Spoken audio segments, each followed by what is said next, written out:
আসসালামু আলাইকুম। সকল প্রশংসা মহান আল্লাহ তাআলার জন্য।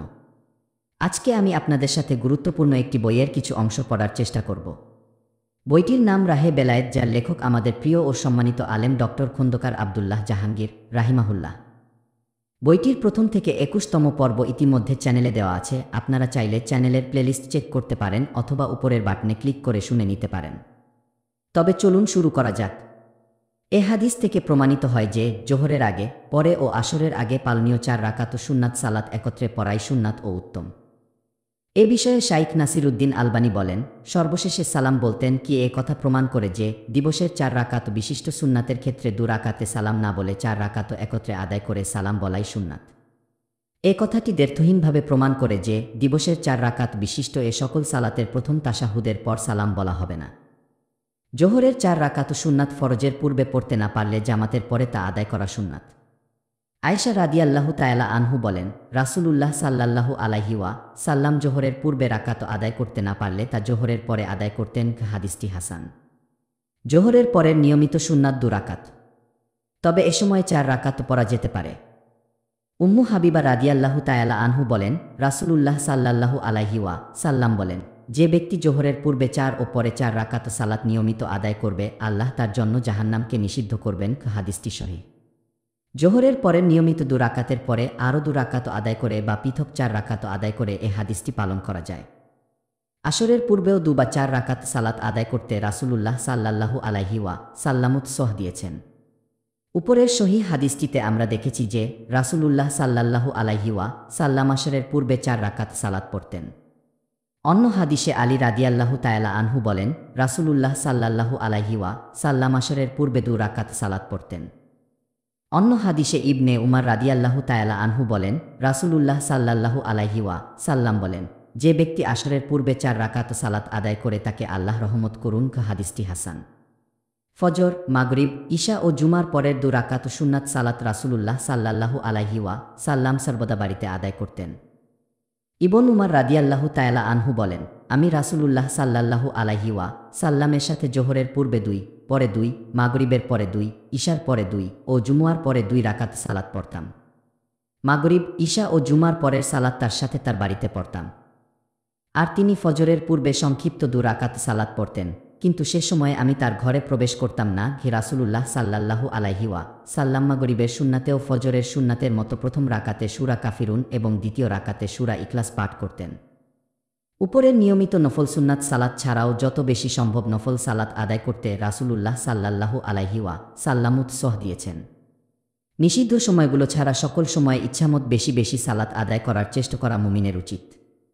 জোহরের আগে, পরে, আসরের আগে, মাগরিবের পরে বা ঈশার পরেও ইচ্ছা করলে মুমিন আরও বেশি নফল সালাত ২ রাকাত করে আদায় করতে পারেন। এক সাহাবী প্রশ্ন করেন, আল্লাহর নিকট সবচেয়ে প্রিয় কর্ম কি? উত্তরে রাসূলুল্লাহ সাল্লাল্লাহু আলাইহি সাল্লাম বলেন, তুমি আল্লাহর জন্য বেশি বেশি সাজদা করবে, বেশি বেশি নফল সালাত আদায় করবে, কারণ তুমি যখনই আল্লাহর জন্য একটি সাজদা করো, তখনই তার বিনিময়ে আল্লাহ তোমার একটি মর্যাদা বৃদ্ধি করেন এবং তোমার একটি পাপ মোচন করেন। অন্য এক সাহাবী রাসূলুল্লাহ সাল্লাল্লাহু আলাইহি সাল্লাম এর নিকট আবেদন করেন যে তিনি জান্নাতে তার সাহচর চান। তিনি বলেন, তাহলে বেশি বেশি সাজদা করে, নফল সালাত আদায় করে তুমি আমাকে তোমার বিষয়ে সাহায্য করো। অন্য হাদিসে রাসূলুল্লাহ সাল্লাল্লাহু আলাইহি সাল্লাম বলেছেন, সালাত সর্বশ্রেষ্ঠ বিষয়, কাজেই সাধ্যমতো যত বেশি সম্ভব নফল সালাত আদায় করবে। বিশেষত জুমুয়ার সালাতের আগে বেশি বেশি নফল সালাত আদায়ের বিশেষ নির্দেশনা দিয়েছেন রাসূলুল্লাহ সাল্লাল্লাহু আলাইহি সাল্লাম। এক হাদিসে তিনি বলেন, যদি কেউ জুমুয়ার দিনে গোসল করে, তার কাছে কোনো সুগন্ধি থাকলে তা মাখে, তার সবচেয়ে ভালো পোশাক থেকে পরিধান করে, এরপর মসজিদে গমন করে এবং মসজিদে গিয়ে তার সাধ্যমতো আল্লাহর মমিত যত বেশি পারে সুন্নাত নফল সালাত আদায় করে, কাউকে কষ্ট দেয় না, কারো ঘাড়ের উপর দিয়ে যায় না, দুজনের মাঝে সরিয়ে জায়গা করে না, এরপর নীরবে খুতবা শুনে এবং সালাত আদায় করে, তবে তার এই জুমুল থেকে পরবর্তী জুমুয়া পর্যন্ত পাপের মার্জনা হবে।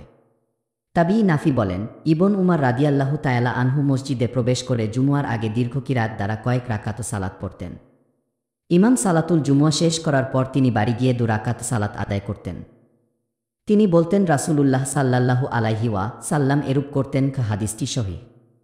ইবনে উমার রাদিয়াল্লাহু তাআলা আনহু এর বক্তব্য থেকে প্রতীয়মান হয় যে রাসূলুল্লাহ সাল্লাল্লাহু আলাইহি সাল্লাম নিজেও জুমুয়ার আগে দীর্ঘ কিরাত দিয়ে কয়েক রাকাত সালাত আদায় করতেন এবং জুমুয়ার পরে বাড়িতে গিয়ে 2 রাকাত সালাত আদায় করতেন। জুমুয়ার পূর্বে রাসূলুল্লাহ সাল্লাল্লাহু আলাইহি সাল্লাম কত রাকাত সালাত নিয়মিত পড়তেন সে বিষয়ে সহিহ হাদিস পাওয়া যায় না। সুনান ইবন মাজাহর একটি হাদিসে বর্ণিত হয়েছে যে তিনি জুমুয়ার পূর্বে 4 রাকাত সালাত আদায় করতেন। হাদিসটির সনদ খুবই দুর্বল। তবে আব্দুল্লাহ ইবন মাসুদ রাদিয়াল্লাহু তাআলা আনহু, আব্দুল্লাহ ইবন উমার রাদিয়াল্লাহু তাআলা আনহু, আব্দুল্লাহ ইবন আব্বাস রাদিয়াল্লাহু তাআলা আনহু ও অন্যান্য সাহাবী জুমুয়ার আগে 4 রাকাত বা অধিক সালাত আদায় করতেন বলে বিভিন্ন সহিহ হাদিসে বর্ণিত হয়েছে। রাসূলুল্লাহ সাল্লাল্লাহু আলাইহি সাল্লামের স্ত্রী সাফিনজাহ বিনত হুয়াই রাদিয়াল্লাহু তাআলা আনহু মুয়াবিয়া রাদিয়াল্লাহু তাআলা আনহুয়ের শ্বাসনামলে মৃত্যুবরণ করেন। তার বিষয়ে মহিলা তাবী সাফিয়াহ বলেন, তিনি দেখেন যে সাফিনজাহ বিনত হুয়াই জুমুয়ার সালাতে ইমামের খুতবার জন্য বের হওয়ার আগে 4 রাকাত সালাত আদায় করেন এবং ইমামের সাথে 2 রাকাত জুমুয়ার সালাত আদায় করেন। এ হাদিস থেকে জুমুয়ার আগে 4 রাকাত সালাত আদায়ের বিষয়টি জানা যায়। এছাড়া জানা যায় যে রাসূলুল্লাহ সাল্লাল্লাহু আলাইহি সাল্লাম এর ওফাতের পরেও মহিলাগণ জুমুয়ার সালাতে অংশগ্রহণ করতেন। আমরা আব্দুল্লাহ ইবন উমার রাদিয়াল্লাহু তাআলা আনহু বর্ণিত হাদিসে দেখেছি যে রাসূলুল্লাহ সাল্লাল্লাহু আলাইহি সাল্লাম জুমুয়ার পরে 2 রাকাত সালাত পড়তেন এবং তিনি সাধারণত এ 2 রাকাত সালাত বাড়িতে ফিরে আদায় করতেন।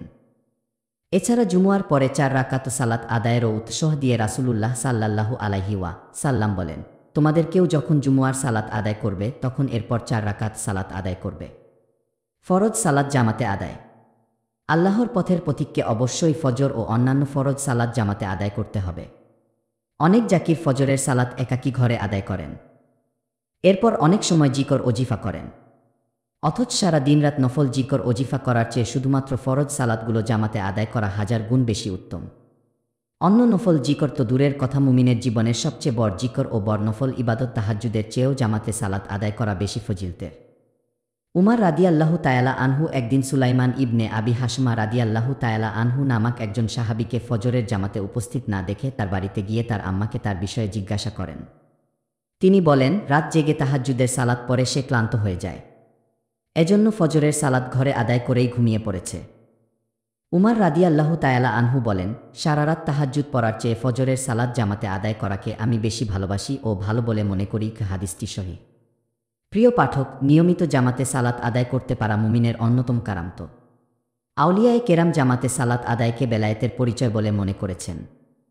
তারা বারবার বলেছেন, যদি কাউকে পানির উপর দিয়ে হেঁটে যেতে বা বাতাসে উড়ে যেতে দেখ তাহলে তাকে অলি ভেব না, কিন্তু যদি কাউকে 5 ওয়াক্ত সালাত ঠিকমতো জামাতে আদায় করতে দেখ তাহলে তাকে অলি জানবে, কারণ বাতাসে উড়তে, পানিতে হাঁটতে, মনের কথা বলতে ইমানের দরকার হয় না।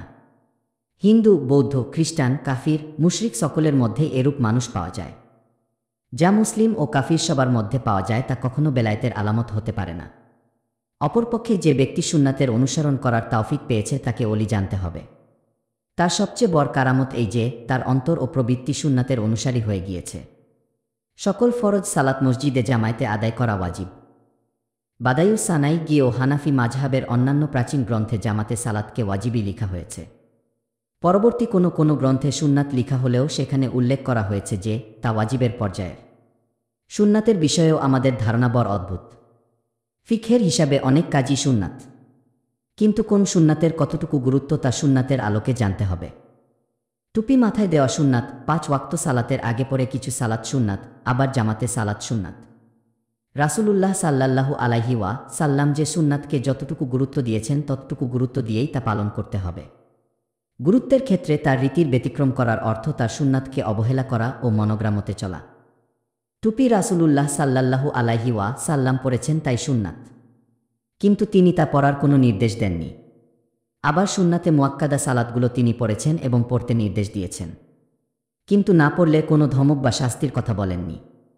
আর জামাতে সালাত তিনি আজীবন পালন করেছেন, পালন করতে নির্দেশ দিয়েছেন এবং পালন না করলে কঠিন শাস্তির কথা বলেছেন। অথচ আমাদের জাকিরিনদের মধ্যে অনেকে টুপির সুন্নাত বা অন্যান্য অনেক মুস্তাহাব সুন্নাতে জায়দা বাধ্য না হলে ত্যাগ করেন না, সুন্নাতে মুয়াক্কাদা সালাত ত্যাগ করেন না, অথচ অকাতরে জামাত ত্যাগ করেন। মহান আল্লাহ দয়া করে আমাদের প্রবৃত্তি ও মনকে রাসূলুল্লাহ সাল্লাল্লাহু আলাইহি সাল্লামের সুন্নাতের অনুগত ও অনুসারী করে দেন। অগণিত সহিহ হাদিসে আমরা দেখি যে রাসূলুল্লাহ সাল্লাল্লাহু আলাইহি সাল্লাম নিজে এবং সাহাবীগণ কখনোই কঠিন ওজর ছাড়া জামাত ত্যাগ করেননি। জামাতে অনুপস্থিত থাকাকে তারা নিশ্চিত মুনাফিকের পরিচয় বলে জানতেন। অন্ধ ব্যক্তি এসে রাসূলুল্লাহ সাল্লাল্লাহু আলাইহি সাল্লামের কাছে বলেছেন, আমাকে মসজিদে নিয়ে আসার মতো কোনো মানুষ নেই আর পথ খারাপ। আমি কি জামাতে না এসে ঘরে সালাত আদায় করে নিতে পারব? তিনি নবী তাকেও জামায়াত ত্যাগের অনুমতি দেননি, বরং বলেন, আজান শুনলে তোমাকে জামাতে আসতেই হবে। যারা জামাতে সালাতে শরিক হয় না, রাসূলুল্লাহ সাল্লাল্লাহু আলাইহি সাল্লাম পুড়িয়ে দিতে চেয়েছেন তিনি। এক হাদিসে রাসূলুল্লাহ সাল্লাল্লাহু আলাইহি সাল্লামও তাদের বাড়িঘর বলেন, যে ব্যক্তি আজান শুনল কিন্তু আহ্বানে সাড়া দিয়ে জামাতে এলো না, তার সালাতই হবে না। তবে যদি ওজর থাকে তাহলে ভিন্ন কথা। অন্য সহিহ হাদিসে রাসূলুল্লাহ সাল্লাল্লাহু আলাইহি সাল্লাম বলেন, যে ব্যক্তি ওজর ছাড়া আজান শুনেও সালাতের জামাতে এলো না, সে একা যে সালাত আদায় করল সে সালাত কবুল হবে না। কি সাহাবীগণ প্রশ্ন করেন, ওজর কি? তিনি বলেন, ভয় বা অসুস্থতা। আব্দুল্লাহ ইবনে মাসুদ বলেছেন, যার ভাল লাগে যে সে আগামীকাল মুসলিম রূপে আল্লাহর সাথে দেখা করবে, সে যেন এই সালাতগুলোকে যেখানে আজান দেওয়া হয় সেখানে জামাতে আদায় করে। কারণ আল্লাহ তোমাদের নবীর জন্য হেদায়েতের সুন্নাত প্রচলন করেছেন। আর এসকল হেদায়েতের সুন্নাতের অন্যতম সালাতগুলোকে মসজিদে জামাতে আদায় করা। তোমরা যদি বাড়িতে সালাত পড় তাহলে তোমরা তোমাদের নবীর সুন্নাত ছেড়ে দেবে, আর তোমাদের নবীর সুন্নাত ছেড়ে দিলে তোমরা পথভ্রষ্ট হয়ে যাবে। আমাদের সময়ে আমরা দেখেছি একমাত্র সুপরিচিত মুনাফিক যাকে সবাই মুনাফিক বলে চিনত, এরাই শুধু জামাতে সালাতে হাজির হতো না। অসুস্থ মানুষও দুজন মানুষের কাঁধে ভর দিয়ে এসে জামাতে শরিক হয়ে কাতারে দাঁড়িয়ে যেত। জামাত ত্যাগ করা যেমন কঠিন গোনাহের কাজ, তেমনি জামাতে সালাত আদায় অপরিমেয় সওয়াব ও বরকতের কাজ। জামাতে সালাত আদায় করলে আল্লাহ ২৭ গুণ বেশি সওয়াব দান করবেন। যারা সর্বদা জামাতে সালাত আদায়ের জন্য মসজিদের দিকে মন দিয়ে রাখেন তাদেরকে আল্লাহ কিয়ামতের দিন আল্লাহর প্রিয়তম বান্দাদের সাথে আরশের ছায়ায় আশ্রয় দিবেন, জামাতের অপেক্ষা করা জিহাদের সমতুল্য। ইত্যাদি বিভিন্ন মর্যাদার কথা হাদিসে উল্লেখ করা হয়েছে। এক হাদিসে রাসূলুল্লাহ সাল্লাল্লাহু আলাইহি সাল্লাম বলেছেন, যে ব্যক্তি ৪০ দিন প্রথম তাকবীর সহ জামাতের সাথে সালাত আদায় করবে, তার জন্য আল্লাহ ২টি মুক্তি লিখে দিবেন, ১ জাহান্নাম থেকে মুক্তি ও ২ মুনাফিকি থেকে মুক্তি। হাদিসটি হাসান। ফজরের জামাতের অতিরিক্ত ফজিলত হাদিসে বর্ণিত হয়েছে। রাসূলুল্লাহ সাল্লাল্লাহু আলাইহি সাল্লাম বলেছেন, মুনাফিকদের জন্য সবচেয়ে কষ্টের সালাত ফজর ও ইশার জামাত। কি তিনি আরও বলেন, ফজর ও ইশার সালাত জামাতে আদায় করলে কত ফজিলত তা যদি তারা বুঝত, তাহলে হামাগুড়ি দিয়ে হলেও তারা এ দু সালাতে উপস্থিত হতো। অন্য হাদিসে তিনি বলেছেন, যে ব্যক্তি ফজরের সালাত জামাতে আদায় করবে সে আল্লাহর জিম্মাদারির মধ্যে প্রবেশ করবে। অন্য হাদিসে তিনি বলেন, যে ব্যক্তি ইশার সালাত জামাতে আদায় করবে সে যেন অর্ধেক রাত্র সালাত তাহাজ্জুদ আদায় করল। আর যে ব্যক্তি ফজরের সালাতও জামাতে আদায় করবে সে ব্যক্তি যেন সারা রাত সালাত তাহাজ্জুদ আদায় করল। মুনাফিক ও দুর্বল ঈমান মুসলমানদের জাগতিক লাভ অর্জনে আগ্রহ ও আল্লাহর রহমত ও আখিরাতের লাভ অর্জনে নিস্পৃহতার একটি চমৎকার উদাহরণ দিয়ে তিনি বলেন, তারা যদি জানত যে জামাতে হাজির হলে একটি ভালো গোশতওয়ালা হাড় পাওয়া যাবে, তাহলে তারা হাজির হয়ে যাবে। আব্দুল্লাহ ইবনে উমার রাদিয়াল্লাহু তাআলা আনহু বলেন, আমরা যদি কাউকে ফজর ও ইশার জামাতে না দেখতে পেতাম তাহলে তার বিষয়ে ধারণা খারাপ করে ফেলতাম। কি বাড়ি মসজিদ গমনাগমনের জিকর। যে কোনো স্থানে জামাতে সালাত আদায় করা যেতে পারে, তবে মসজিদে তা আদায় করাই মুমিনের মূল দায়িত্ব। এখানে বাড়ি থেকে বের হওয়া, প্রবেশ করা, মসজিদে প্রবেশ করা ইত্যাদি বিষয়ক জিকরগুলো উল্লেখ করছি। এক জিকর নং ৭৩, বাড়ি থেকে বের হওয়ার জিকর। ১ উচ্চারণ, বিসমিল্লাহি তাওয়াক্কালতু আলাল্লাহি লা হাওলা ওয়ালা কুওয়াতা ইল্লা বিল্লাহ। অর্থ, আল্লাহর নামে আমি আল্লাহর উপর নির্ভর করলাম, কোনো অবলম্বন নেই এবং কোনো শক্তি নেই আল্লাহর সাহায্য ছাড়া। কি আনাস রাদিয়াল্লাহু তাআলা আনহু বলেন, রাসূলুল্লাহ সাল্লাল্লাহু আলাইহি সাল্লাম বলেছেন, যে ব্যক্তি তার বাড়ি থেকে বের হওয়ার সময় এ কথাগুলো বলবে তাকে আল্লাহর পক্ষ থেকে বলা হবে, তোমার আর কোনো চিন্তা নেই, তোমার সকল দায়িত্ব গ্রহণ করা হলো, তোমাকে সঠিক পথ দেখানো হলো এবং তোমাকে হেফাজত করা হলো। আর শয়তান তার থেকে দূরে চলে যায়। অন্য বর্ণনায় এক শয়তান অন্য শয়তানের সাথে সাক্ষাৎ করে বলে, সে ব্যক্তির সকল দায়িত্ব গ্রহণ করা হয়েছে, হেফাজত করা হয়েছে এবং পথ দেখানো হয়েছে, কিভাবে আমরা তার ক্ষতি করতে পারি। হাদিসটি হাসান সহিহ। জিকর নং ৭৪, বাড়ি থেকে বের হওয়ার জিকর। ২ উচ্চারণ, বিসমিল্লাহি তাওয়াক্কালতু আলাল্লাহি আল্লাহুম্মা ইন্না নানজু বিকা মিন আনো নাজিল্লা আও নাদবিল্লা আও নাজলিমা আও লামা আও নাজহালা আও ইউজহালা আলাইনা। অর্থ, আল্লাহর নামে আমি আল্লাহর উপর নির্ভর করছি। হে আল্লাহ, আমরা আপনার আশ্রয় গ্রহণ করছি যে আমরা পদস্খলিত হব বা বিভ্রান্ত হব, বা আমরা অত্যাচার করব বা অত্যাচারিত হব, বা আমরা কারো সাথে মূর্খতাসুলভ আচরণ করব বা কেউ আমাদের সাথে এরূপ মূর্খতাসুলভ আচরণ করবে। উম্মু সালামাহ রাদিয়াল্লাহু তাআলা আনহু বলেন, রাসূলুল্লাহ সাল্লাল্লাহু আলাইহি ওয়া সাল্লাম বাড়ি থেকে বাহির হওয়ার সময় এ দোয়া পাঠ করতেন। হাদিসটি সহিহ। রাতদিন যে কোনো সময় বাড়ি থেকে বের হতে মুমিনের উচিত এ জিকরগুলো অর্থের দিকে লক্ষ্য রেখে অন্তরকে আল্লাহর দিকে রুজু করে পাঠ করা। জিকর নং ৭৫ বাড়ি প্রবেশের জিকর। ১ উচ্চারণ। আল্লাহুম্মা ইন্নী আসআলুকা খাইরাল মাউলিজি ওয়া খাইরাল মাকরাদি আল্লাহু তাআলা আনহু বিসমিল্লাহি ওয়ালাজানা ওয়া বিসমিল্লাহি খারাজানা ওয়া আলা রাব্বিনা তাওয়াক্কালনা। অর্থ: হে আল্লাহ, আমি আপনার কাছে প্রার্থনা করছি উত্তম প্রবেশস্থল ও উত্তম বহির্গমনস্থল। আল্লাহর নামে প্রবেশ করলাম এবং আল্লাহর নামে বাহির হলাম এবং আমাদের প্রভু আল্লাহর উপর নির্ভর করলাম কি আমরা দেখেছি রাসূলুল্লাহ সাল্লাল্লাহু আলাইহি ওয়া সাল্লাম বাড়িতে প্রবেশের সময় আল্লাহর জিকর করতে নির্দেশ দিয়েছেন এবং জানিয়েছেন যে আল্লাহর জিকর করে বাড়িতে প্রবেশ করলে শয়তান সে বাড়িতে অবস্থান করতে পারে না। বাড়ি প্রবেশের মাসনুন মূল জিকর কু সালাম ঘে। আবু মালিক আশারী রাদিয়াল্লাহু তাআলা আনহু সূত্রে বর্ণিত, রাসূলুল্লাহ সাল্লাল্লাহু আলাইহি ওয়া সাল্লাম বলেন, তোমাদের কেউ যখন প্রবেশ করবে তখন যেন সে এ কথাগুলো বলে, এরপর তার স্ত্রী পরিজনদেরকে সালাম দিবে। কি হাদিসটির রাবীগণ সকলেই নির্ভরযোগ্য, কিন্তু হাদিসটি কি মুরসাল হওয়ার সম্ভাবনা রয়েছে। বিক্র নং ৭৬ বাড়ি প্রবেশের জিকর। ২ সালাম। উচ্চারণ। আসসালামু আলাইকুম ওয়া রাহমাতুল্লাহি ওয়া বারাকাতুহু। অর্থ: আপনাদের উপর শাস্তি এবং আল্লাহর রহমত ও তার বরকত। বাড়িতে প্রবেশের সময় উপরের দোয়া পাঠের পরে বাড়ির যার সাথেই দেখা হবে তাকে সালাম দিতে হবে। উপরের হাদিসে তা বলা হয়েছে। সালাম ইসলামের অন্যতম ইবাদত। সালাম প্রদানকারী ও উত্তর প্রদানকারী উভয়ই অগণিত সওয়াবের অধিকারী হন। উপরন্তু সালাম মানব জীবনের অন্যতম দোয়া। এতে শান্তি, রহমত ও বরকতের দোয়া করা হয়। একটিবারের সালামও যদি কবুল হয়ে যায় তাহলে সে ব্যক্তির জীবনে আর কিছুই অপূর্ণ থাকবে না। জীবনে শান্তি, রহমত ও বরকত পাওয়ার পর আর কি বাকি থাকে? সমাজে স্বামী স্ত্রীকে, স্ত্রী স্বামীকে, ছেলেমেয়েরা পিতামাতাকে ও পিতামাতা ছেলে মেয়েকে সালাম দেন না। এক ধরনের শয়তানি ওয়াসওয়াসা তাদেরকে এ অতুলনীয় কলেঙ্কর কর্ম থেকে বিরত রাখে, যে ওয়াসওয়াসাকে অনেকে লজ্জা নাম দেন। সাধারণ জ্ঞানেই আমরা বুঝতে পারি যে একজন মানুষের দোয়ার সবচেয়ে বড় হকদার তার স্বামী বা স্ত্রী ও সন্তানগণ। অথচ আমরা অন্যান্য মানুষকে সালাম প্রদান করি, তাদেরকে সওয়াব অর্জনের সুযোগ ও দোয়া প্রদান করি, কিন্তু আপনজনদেরকে বঞ্চিত করি। সবাইকেই সালাম প্রদান সুন্নাত। আর স্বামী, স্ত্রী ও পরিবারের সদস্যগণকে সালাম দেওয়া অতিরিক্ত গুরুত্বপূর্ণ সুন্নাত। হাদিসে বিশেষভাবে এর নির্দেশ দেওয়া হয়েছে। এজন্য বিশেষ সওয়াব ও বরকতের সুসংবাদ প্রদান করা হয়েছে।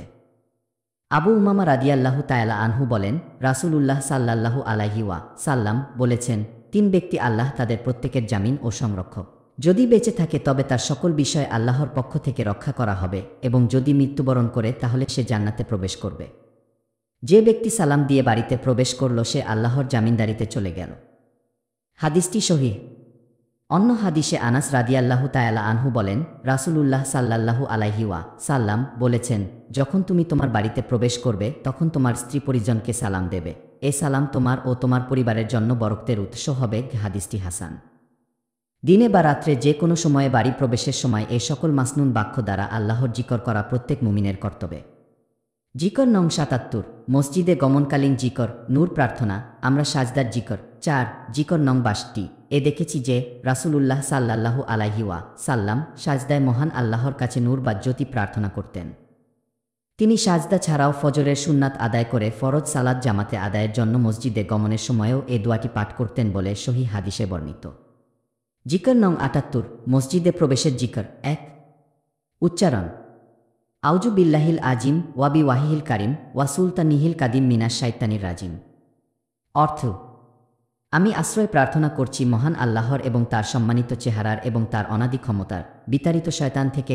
আব্দুল্লাহ ইবনে আমর রাদিয়াল্লাহু তাআলা আনহু বলেন, রাসূলুল্লাহ সাল্লাল্লাহু আলাইহি ওয়া সাল্লাম মসজিদে প্রবেশের সময় এ কথা বলতেন এবং তিনি বলেছেন, যদি কেউ তা বলে তবে শয়তান বলে, সারাদিনের জন্য এ ব্যক্তি আমার খপ্পর থেকে রক্ষা পেল। হাদিসটি সহিহ। জিকর নং ৮৯ মসজিদে প্রবেশের জিকর। ২ উচ্চারণ। আল্লাহুম্মা ফতাহলি আবওয়াবা রাহমাতিকা। অর্থ: হে আল্লাহ, আমার জন্য আপনার রহমতের দরজাগুলো খুলে দিন। ইমাম মুসলিম এভাবেই সংক্ষিপ্ত দোয়াটি সংকলন করেছেন। অন্যান্য গ্রন্থে প্রাসঙ্গিক আরও কয়েকটি বাক্য বর্ণিত। এগুলো সহ দোয়াটি নিম্নরূপ। উচ্চারণ: বিসমিল্লাহ ওয়ালহামদুলিল্লাহ আল্লাহুম্মা সাল্লি আলা মুহাম্মাদিন ওয়াসাল্লিম আল্লাহুম্মা গফিরলি জুনুবি ওয়াক্তাহলি আওয়াবা রাহমাতিকা। অর্থ আল্লাহর নামে এবং সকল প্রশংসা আল্লাহর। হে আল্লাহ, মুহাম্মাদের উপর সালাত ও সালাম প্রদান করুন। হে আল্লাহ, আমাকে ক্ষমা করুন এবং আমার জন্য আপনার করুণার দরজাগুলো উন্মুক্ত করুন। কি জিকর নং ৮০, মসজিদ থেকে বের হওয়ার জিকর। ১। উচ্চারণ আল্লাহুম্মা ইন্নী আসআলুকা মিন ফাদলিকা। অর্থ হে আল্লাহ, আমি চাচ্ছি আপনার কাছে আপনার রিজক প্রশস্ততা। ইমাম মুসলিম এভাবেই সংক্ষিপ্ত দোয়াটি সংকলন করেছেন। অন্যান্য গ্রন্থে প্রাসঙ্গিক আরও কয়েকটি বাক্য বর্ণিত। এগুলো সহ দোয়াটি নিম্নরূপ। উচ্চারণ বিসমিল্লাহ আল্লাহুম্মা সাল্লি আলা মুহাম্মাদিন ওয়াসাল্লিম আল্লাহুম্মাগফিরলি জুনুবি ওয়াতাহলি আবা ফালিকা। অর্থ আল্লাহর নামে, হে আল্লাহ, মুহাম্মাদের উপর সালাত ও সালাম প্রদান করুন। হে আল্লাহ, আমাকে ক্ষমা করুন এবং আমার জন্য আপনার রিবরক্তের দরজাগুলো উন্মুক্ত করুন। জিকর নং ৮১, মসজিদ থেকে বের হওয়ার জিকর। ২। উচ্চারণ আল্লাহুম্মা আজিরনি মিনাশ শায়তানির রাজিম। অর্থ হে আল্লাহ, আমাকে বিতাড়িত শয়তান থেকে রক্ষা করুন।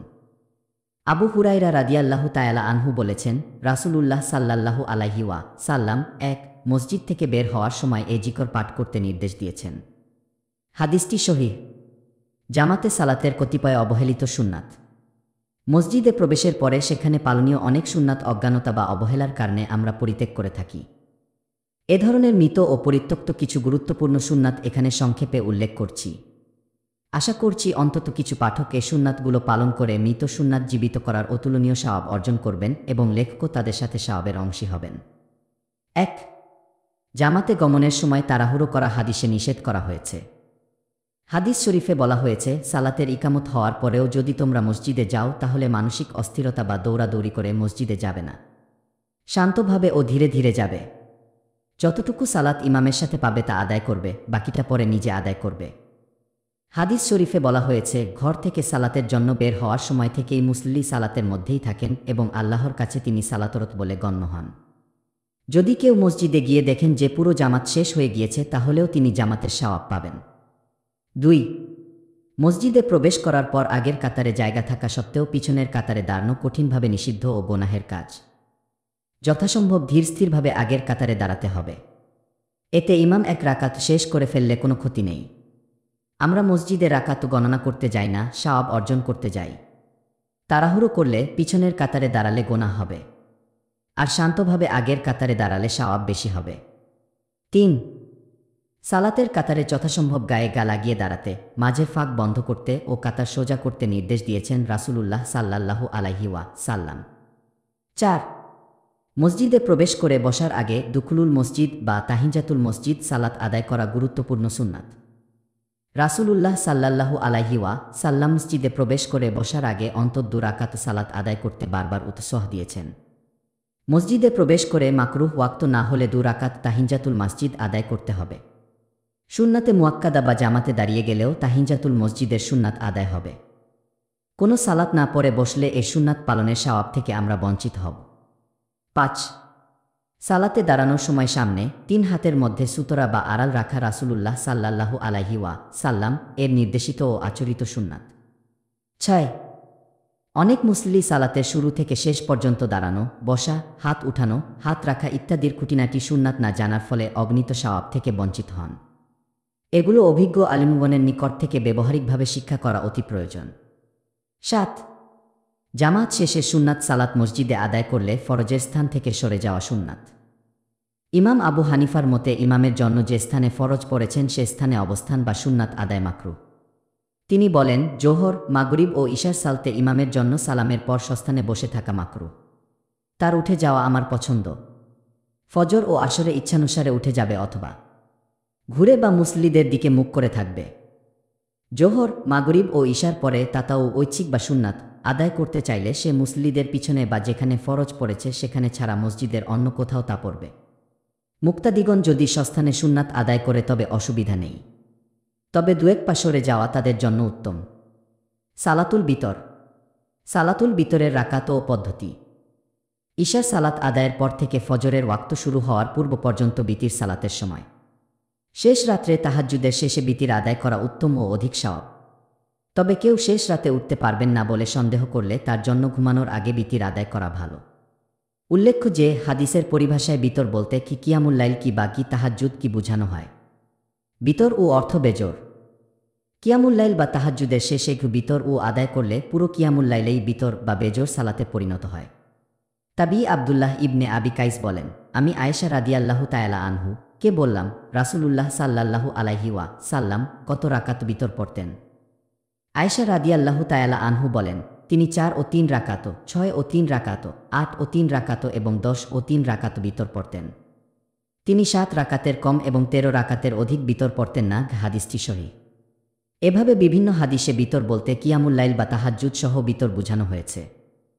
রাসূলুল্লাহ সাল্লাল্লাহু আলাইহি ওয়া সাল্লাম 2 রাকাত করে 4, 6 বা 8 বা 10 রাকাত কিয়ামুল্লাইলকে সালাত আদায় করে এরপর 3 রাকাত বিতর ও আদায় করতেন এবং এভাবে পুরো 7, 9, 11 বা 13 রাকাত কিয়ামুল্লাইলেই বিতর বা বেজোর সালাতে পরিণত হতো। এ হাদিসে আমরা দেখছি যে রাসূলুল্লাহ সাল্লাল্লাহু আলাইহি ওয়া সাল্লাম 4+3 = 7 রাকাতের কম বিতর বা কিয়ামুল্লাইল আদায় করতেন না। অন্য হাদিসে তিনি ন্যূনতম 5 রাকাতের কম বিতর আদায় করতে নিরুৎসাহিত করেছেন। আবু হুরায়রা রাদিয়াল্লাহু তাআলা আনহু বলেন, রাসূলুল্লাহ সাল্লাল্লাহু আলাইহি ওয়া সাল্লাম বলেন, তোমরা 3 রাকাত বিতর পড়বে না, বিতরকে সালাতুল মাগরিবের মতো বানাবে না, বরং তোমরা 5 বা 7 রাকাত বিতর পড়বে। দ্বিতীয় বর্ণনায় 5, 7 বা 11 রাকাত বা তার চেয়ে বেশি রাকাত বিতর পড়বে। এ বিষয়ে আয়েশা রাদিয়াল্লাহু তাআলা আনহু বলেন, তুমি শুধু 3 রাকাত বিতর পড়বে না, তুমি 3 রাকাতের পূর্বে 2 রাকাত বা 4 রাকাত কিয়ামুল্লাইল সালাত পড়বে। হাদিসটি সহিহ।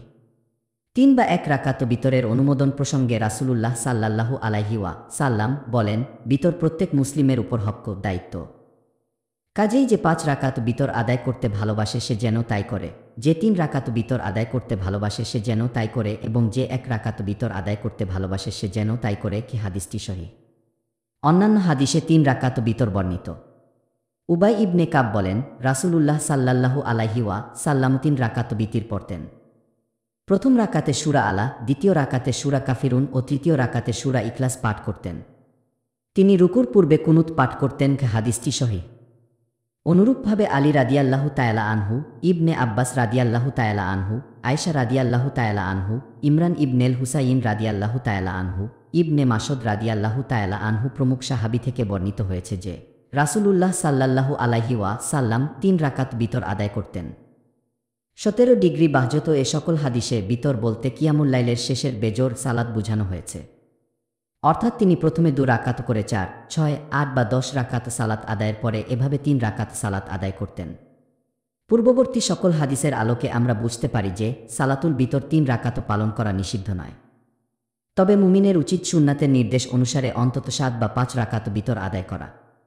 অর্থাৎ প্রথমে 2 রাকাত করে 4 রাকাত বা অন্তত 2 রাকাত কিয়ামুল্লাইল সালাত আদায় করে এরপর 3 রাকাত বিতর আদায় করা।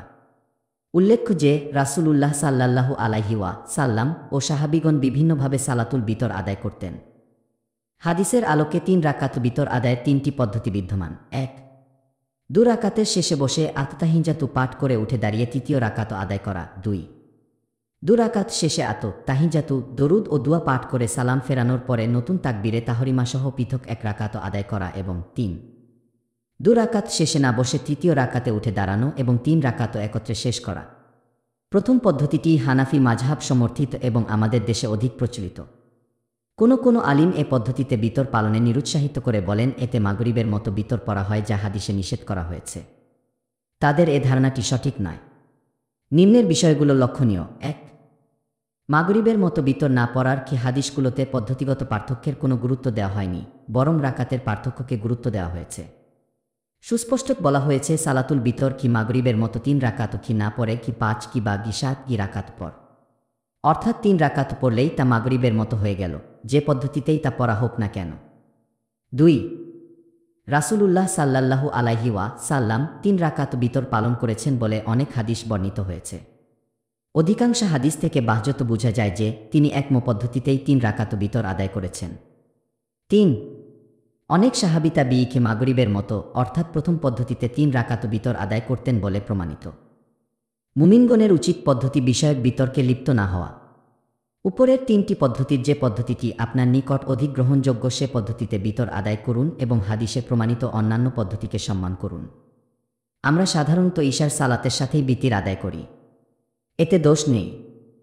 তবে যারা শেষ রাতে উঠতে পারবেন না তাদের উচিত রাত 10/11টায় বা ঘুমাতে যাওয়ার সময় সম্ভব হলে কয়েক রাকাত নফল সালাত আদায় করে বিতির আদায় করা। এতে আমাদের অতিরিক্ত লাভ।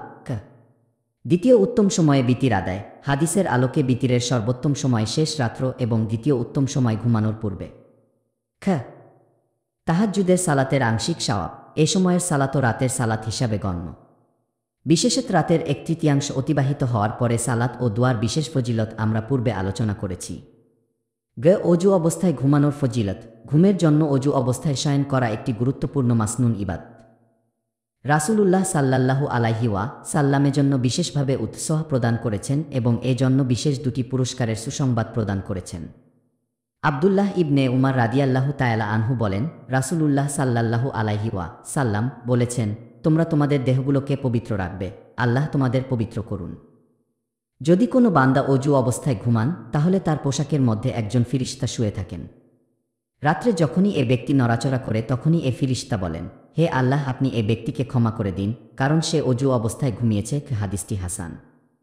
অন্য হাদিসে মুয়াজ ইবনে জাবাল রাদিয়াল্লাহু তাআলা আনহু বলেন, রাসূলুল্লাহ সাল্লাল্লাহু আলাইহি ওয়াসাল্লাম বলেন, যে কোনো মুসলিম যদি অজু অবস্থায় আল্লাহর জিকরের উপর ঘুমায়, এরপর রাত্রে কোনো সময় হঠাৎ তার ঘুম ভেঙে যায় এবং সে ওই অবস্থায় শুয়ে শুয়ে আল্লাহর কাছে তার জাগতিক বা পারলৌকিক কোনো কল্যাণ কামনা করে, তাহলে আল্লাহ তাকে তার প্রার্থিত বস্তু দিবেনই। কি জিকর নং 82, বিতরের পরের জিকর 1। উচ্চারণ ও অর্থ। পূর্ববর্তী জিকর নং 61, সাজদার জিকর 3 দেখুন। আলী রাদিয়াল্লাহু তাআলা আনহু বলেন, রাসূলুল্লাহ সাল্লাল্লাহু আলাইহি ওয়াসাল্লাম বিতরের শেষে কথাগুলো বলতেন। হাদিসটি সহিহ। এখানে বিতরের শেষ বলতে সালামের আগে না সালামের পরে তা স্পষ্ট করে বলা হয়নি। এজন্য মুমিন এ দোয়াটি সালাতুল বিতরের শেষে সালামের আগে অথবা সালামের পরে পাঠ করতে পারেন। সুপ্রিয় শ্রোতা মণ্ডলী, 22তম পর্বের ভিডিও আজকের মতো এখানেই শেষ করছি। 23তম পর্বটি শুনতে আমাদের চ্যানেল ভিজিট করুন। ধন্যবাদ আমাদের পাশে থাকার জন্য।